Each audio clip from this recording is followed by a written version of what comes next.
कुमारी शैलजा जो है वो अम्बाला कैंट से सांसद हैं और दूसरा बड़ा दलित चेहरा भी है और इससे पूर्व में मनमोहन सिंह की सरकार में मिनिस्टर भी रही हैं, समाज कल्याण मंत्रालय उनके पास था। वर्तमान में जो कांग्रेस हरियाणा में हुड्डा परिवार के आसपास घूम रही है, हुड्डा हुड्डा परिवार का जो प्रेम नहीं छूट रहा है कांग्रेस का, ये भी समझना चाहिए कि आप वहाँ 2 दलित चेहरा हैं बड़े। कांग्रेस के जो प्रदेश अध्यक्ष हैं उदयभान जी, वो भी जाट ऑफ चमार कम्युनिटी से आते हैं। उधर शैलजा जी हैं तो वो भी शेड्यूल कास्ट चमार कम्युनिटी से आती हैं। हुड्डा एक परिवार है जो जाट कम्युनिटी से आते हैं। और अगर हम हरियाणा का जातीय समीकरण देखते हैं तो लगभग 23% शेड्यूल कास्ट है। उसमें चमार भारी तादाद में है, लगभग 15% के आसपास चमार है। और उसके साथ-साथ अगर हम लगाएँगे तो जाट जो है वो भी लगभग 22-23% है। दोनों कम्युनिटी को मिला दिया जाए तो 45% हो जाते हैं। और इस बार जाट कम्युनिटी या तो विनेश फोगाट के आने से या उससे पूर्व में भी बीजेपी के कार्यशैली से परेशान होकर के उनका मन कांग्रेस में जाने का है। लेकिन यहाँ पर ये देखने वाली बात है कि क्या शेड्यूल कास्ट को उसकी भागीदारी मिल पाएगी? और शेड्यूल कास्ट में भी खास तौर से जो मार्शल कौम है चमार जाटव, उसको उसकी भागीदारी मिल पाएगी? हरियाणा जब से बना है और आज तक क्या कोई वहाँ शेड्यूल कास्ट का मुख्यमंत्री बना? जाट बेल्ट, जाट मुख्यमंत्री, कभी चौटाला परिवार, कभी हुड्डा परिवार, कभी खट्टर, कभी कोई। तो ये जो 22.5% वोटर है, 23% वोटर है शेड्यूल कास्ट का, जाटव चमार का, इसको आप किस नज़र से देखते हैं कांग्रेस? अगर आज कांग्रेस उदयभान जी की अनदेखी कर रही है, अगर कांग्रेस आज क्या नाम शैलजा की अनदेखी कर रही है और जैसा मुझे पता चला कि हुड्डा की रैलियों में चमारी के नारे लग रहे हैं, चमारी कहा जा रहा है, उसको अपमानित करने की कोशिश की जा रही है, जाति सूचक शब्दों का इस्तेमाल करके। तो ऐसे में ये कहना कि वो जो समाज है 22-23% उसके साथ नाइंसाफ़ी हो रही है और मैं कांग्रेस के शीर्ष नेतृत्व से यही कहूँगा कि ये बड़ा समाज है, कांग्रेसी रहा है, बसपा के रहते हुए भी इस बार फिर कांग्रेस को वोट दिया है, इंडिया गठबंधन को वोट दिया है। इसको नाराज़ मत करिए, इसको नाराज़ करोगे तो उसकी नाराज़गी भारी पड़ेगी। कांग्रेस तो हिस्सेदारी की बात करती है यार, आजकल तो एससी एसटी ओबीसी की राहुल गांधी बड़ी बात कर रहे हैं। मैं वही तो कह रहा हूँ, मैं कह रहा हूँ कि जो कांग्रेस का शीर्ष नेतृत्व है, वो चाहे राहुल गांधी हैं, मल्लिकार्जुन खड़गे साहब हैं, सोनिया हैं, प्रियंका है और तमाम जो बड़े नेता हैं, उनसे मेरी अपील है कि ये बड़ा समाज है, हाथी जैसा समाज है, इसको नाराज़ मत करिए। नाराज़ करोगे तो ज़ीरो हो जाओगे। अगर इसको प्यार से रखोगे, इसकी हिस्सेदारी की बात करोगे। अब राहुल गांधी जी रोड पर तो भागीदारी की बात कर रहे हैं, रोड पर तो हिस्सेदारी की बात कर रहे हैं, रोड पर तो जातिगत जनगणना की बात कर रहे हैं, लेकिन उनकी पार्टी के अंदर क्या चल रहा है वो आप देख लो क्या चल रहा है। एक बड़े नेता को जिसके फादर भी नेता थे कुमारी शैलजा के, उसको अपमानित किया जा रहा है। तो ये कहीं न कहीं समाज के ये अकेली कुमारी शैलजा की उदयभान जी की बेइज़्ज़ती नहीं है, ये पूरे समाज की बेइज़्ज़ती है। तो इसको गंभीरता से लेना चाहिए। ये तो कांग्रेस गंभीरता से क्यों नहीं ले रही? 2005 से 2014 तक हुड्डा मुख्यमंत्री रहे हरियाणा में, सबसे ज्यादा अत्याचार दलितों पे हुआ हुड्डा की सरकार में। मैं वही कह रहा हूँ हाँ। गजेंद्र जी कि जिस हुड्डा जी की सरकार में दलितों का शोषण हुआ, आज उसी हुड्डा जी को फिर क्या नाम है कांग्रेस आगे लेकर के चल रही है। तो ये नहीं होना चाहिए, ये गलत है। कांग्रेस के शीर्ष नेतृत्व को इस पर तुरंत हाईकमान को इस पे निर्णय लेना चाहिए, डिसीजन लेना चाहिए और अगर नहीं लेते हैं, तो मैं कहता हूँ कि फिर उदयभान जी को और शैलजा को सोचना चाहिए कि फिर ऐसी पार्टी में बने रहने का कोई फ़ायदा नहीं है, जहाँ ना तो उनकी चल रही हो, ना उनका मान-सम्मान हो। उन्होंने अपने जाहिर भी की है इच्छा सीएम बनने के लिए, तो क्यों नहीं उनको चेहरा बनाया जा नहीं, रहा? बिल्कुल बनना चाहिए, हम तो कह रहे हैं ना।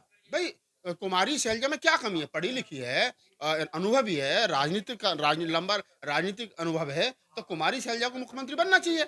और मैं तो कह रहा हूँ कि कांग्रेस को डिक्लेयर करना चाहिए कि वो क्या नाम है दलित मुख्यमंत्री बनाएँगे। क्यों नहीं बना रहे हो आप? बनाओ ना। तो वो आपको समझना चाहिए कि कांग्रेस मतलब 2 हाथों में लड्डू लेके चल रही है और वो खतरनाक है, उसके लिए कांग्रेस के लिए भी खतरनाक है। तो क्या लग रहा है आगे का फ्यूचर? अगर हुड्डा को इग्नोर करती है कांग्रेस, तो कांग्रेस टूटने का डर है क्या? नहीं, हुड्डा को इग्नोर करने से देखिए, मैं मानता हूँ हुड्डा बड़े नेता हैं, पुराने नेता हैं, कद्दावर नेता हैं। अगर उनको भी इग्नोर किया जाएगा तो कांग्रेस टूटने का ज डर हो जाएगा। इधर शैलजा को और उदयभान जी को भी नाराज़ किया जाएगा तो इधर भी कांग्रेस टूटने का डर हो जाएगा, ये भी सच्चाई है। तो वो दोनों को साधने की कोशिश कर रही है। अब शैलजा से बैठ कर के बात की जा सकती है, उदयभान जी से बैठ कर के बात की जा सकती है। मैंने तो देखा हरियाणा में कि हुड्डा के होर्डिंग पोस्टर पे शैलजा की फ़ोटो नहीं है। शैलजा के होर्डिंग पोस्टर पे उदयभान जी की फ़ोटो नहीं है। हैं? तो ये क्या चल रहा है? उदयभान जी इतने शीर्ष बड़े नेता हैं, चमार कम्युनिटी से आते हैं, 6-7 बार विधायक रहे, उनके फादर भी विधायक थे। तो उदयभान जी की अनदेखी हो रही है, शैलजा की अनदेखी हो रही है। तो ये क्या है कि जाति जो है वो कहीं न कहीं पेच फँस रहे हैं। जाति, जाति नहीं है। शैलजा के सामने जाति आगे आ रही है क्या? बिल्कुल आ रही है।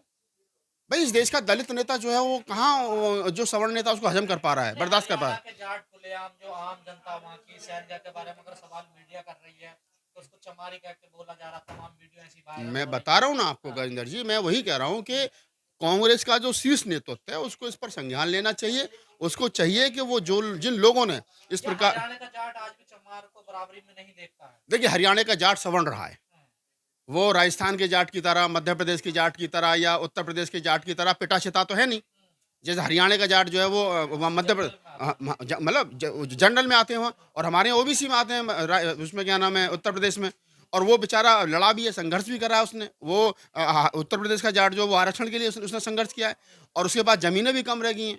अब ये क्या है कि ये इनके पास लैंड है और सब सब कुछ है, तो उनके दिमाग में जो गरारी फिट है ना, ये दो परिवार है, चौटाला परिवार और हुड्डा परिवार। तो क्या दलितों को वोट देना चाहिए हरियाणा में, कांग्रेस को नहीं अगर देना मैं कह रहा हूं, अगर कांग्रेस हिस्सेदारी की बात नहीं करती है, जो राहुल गांधी जी रोड पर कह रहे हैं कि जिसकी जितनी संख्या वारी उतनी उसकी हिस्सेदारी, अगर कांग्रेस इस पर स्पष्ट अपना स्पष्ट रवैया जो है वो साफ नहीं करती है, तो मैं कह रहा हूं कि एक तो समाज के मान सम्मान का सवाल है, उदयभान जी के मान सम्मान का सवाल है, शैलजा के मान सम्मान का सवाल है, और अगर कांग्रेस नजरअंदाज करती है तो मैं फिर वोट नहीं तो देना चाहिए। हुड्डा का तो शासन देखा ना दलितों ने, तो दलित क्यों वोट देगा बताइए। मिर्चपुर कांड हुआ, गोहाना कांड हुआ, सब हुड्डा ही तो थे ना मुख्यमंत्री। मैं वही तो बता रहा हूँ आपको, जो आदमी ये कहता हो कि मैं मुख्यमंत्री बाद में वो जाट पहले हूँ, अब आप बताओ उसको मुख्यमंत्री कैसे वोट दोगे, और फिर तुम उसको आगे लेकर के चलो। तो ये बड़ी बात है, हमको चाहिए कि कांग्रेस का दोहरा रवैया क्यों है? नहीं, कांग्रेस का तो शुरू से रहा है। हम तो राहुल गांधी के रूप में नई कांग्रेस देख रहे थे, और आज भी देख रहे हैं कि राहुल गांधी नई सोच है, पिछले 2 3 4 4 साल से रोड पर हैं, चीज़ों को समझ रहे हैं। तो हम तो राहुल गांधी से मिले, तो तब भी हमने देखा कि एक नया मतलब नई कांग्रेस होनी चाहिए, तो एक नई कांग्रेस पर होगी। जमीन पर तो नहीं दिखाई दे रही ना, नहीं जमीन कांग्रेस। पर तो वही लोग हैं ना, जमीन पर जो राहुल गांधी की सोच है उसको जमीन तक उतारने में वक्त लगेगा। राहुल गांधी को खुद पता है जमीन तक उतरने में वक्त लगा। वो कितनी बार हमसे हमारे साथ बातचीतों में कह चुके हैं कि मैं जो चाहता हूं वो मेरी पार्टी में नहीं होगा। क्यों? क्योंकि यहाँ भी बहुत सारे लोग ऐसे हैं जो क्या नाम है, दिन में तो पार्टी कार्यालय में रहते हैं और रात को संघ के कार्यालय में चाय पीते हैं। तो ये हरियाणा में चमार संघर्ष कर रहे हैं और हिमाचल में मुसलमान संघर्ष कर रहे हैं। उनकी आए दिन मस्जिदों पे हमले होने के लिए भीड़ निकल आ रही है। मैं वही तो कह रहा हूँ, दलित ये मुसलमान क्या करें? ये जो धार्मिक धार्मिक शोषण है एक तरीके से, ये जो हो रहा है, ये नहीं होना चाहिए। चाहे दलित के साथ हो, चाहे पिछड़ों के साथ हो, चाहे अल्पसंख्यकों के साथ हो, चाहे मुसलमानों के साथ हो, किसी के भी साथ। धार्मिक आज़ादी हमारा फंडामेंटल राइट्स है, भारतीय संविधान हमको इसकी इजाज़त देता है, और कोई भी व्यक्ति अगर भारतीय संविधान से ऊपर तो है नहीं, अगर कोई भी इनको छीनने की कोशिश करता है उसके खिलाफ जो है तो फिर ये संविधान लेके क्यों चल रहे हैं राहुल गांधी यादव? अब ये राहुल गांधी जब मिलेंगे तो दलितों पे मुसलमान अब अत्याचार ये होता है तो राहुल गांधी मिलेंगे तो पूछूंगा मैं उनसे, कि अखिलेश यादव से ही पूछूंगा, राहुल गांधी से ही पूछूंगा, और तमाम लोगों से पूछूंगा, भाई आप हाथ में संविधान लेके घूम रहे हो और आपकी पार्टी में संविधान का पालन नहीं हो रहा, तो मैं पूछूंगा और कहूंगा ये गजेंद्र जाटव है, उनका एक सवाल है, पत्रकार है, तो मैं आपका नाम लेके पूछूंगा। नहीं तो आप मुसलमान क्या करें हिमाचल का? नहीं आप कम से कम 10 मस्जिदों में उनके पास खतरा आ देखिए। मैं क्या कर रहा हूँ, देखिए मुसलमान को क्या करना चाहिए, मुसलमान के उलेमाओं को सोचना चाहिए। वहाँ कांग्रेस की सरकार है, बीजेपी की सरकार है नहीं। अब कोई ये भी नहीं कह सकता बीजेपी की सरकार में जो है वो मुसलमानों का शोषण अत्याचार हो रहा है। वो तो उसमें भी हो रहा है, कांग्रेस सरकार में भी हो रहा है, हिमाचल में हिमाचल में कांग्रेस सरकार है। तो सरकार कोई भी हो, सरकार में बैठे हुए लोग कौन से हैं, सरकार में मनुवादी हैं या संविधानवादी हैं? कांग्रेस भी हिंदुओं के रास्ते चलने लगी, जो हिंदुत्व की बात करती थी। मैं ये नहीं कह रहा हूँ कि कांग्रेस किसके रास्ते चले, अभी हम हिमाचल की सरकार की बात कर रहे हैं। तो हिमाचल की सरकार को जो लोग चला रहे हैं वो कौन सी मानसिकता से आते हैं, उनका जन्म कहाँ हुआ? मैं एक हमेशा से उदाहरण देता हूँ गजेंद्र भाई, मैं आज भी उस बात को रिपीट कर रहा हूँ कि ये नहीं कह सकते हम कि जो कांग्रेस में वो मनुवादी नहीं है, वो आरएसएस का नहीं है। एक आदमी ने छात्र राजनीति शुरू की, छात्र नेता रहा, एमएलए बना, एमपी बना, मिनिस्टर बना, मुख्यमंत्री बना, सांसद बना, विधायक बना, राष्ट्रपति बना, और राष्ट्रपति बनने के बाद में 70 साल की उम्र में वो कांग्रेसी नेता संघ के यहाँ कच्छा पहन के खड़ा था, प्रणब मुखर्जी। तो ये कहना कि हम कांग्रेसी हैं तो संघ के नहीं हो सकते, तो मैं तो नहीं मान सकता। सबको पता है कि पहले जो संघ के कांग्रेसी प्रधानमंत्री क्या नाम, पीवी नरसिंह राव हैं। पीवी नरसिंह राव संघ की बैकग्राउंड से आते थे, लेकिन कांग्रेसी प्रधानमंत्री थे, और उसका लाभ भी मिला कि नरेंद्र मोदी सरकार ने उनको भारत रत्न भी दिया है। राहुल गांधी की बड़ी तारीफ कर रहे हैं, अभी वो अमेरिका दौरे पर हैं। उन्होंने वहां जाकर कहा है कि अभी तो आरक्षण खत्म करने की जरूरत नहीं है, लेकिन आगे देखा जाएगा।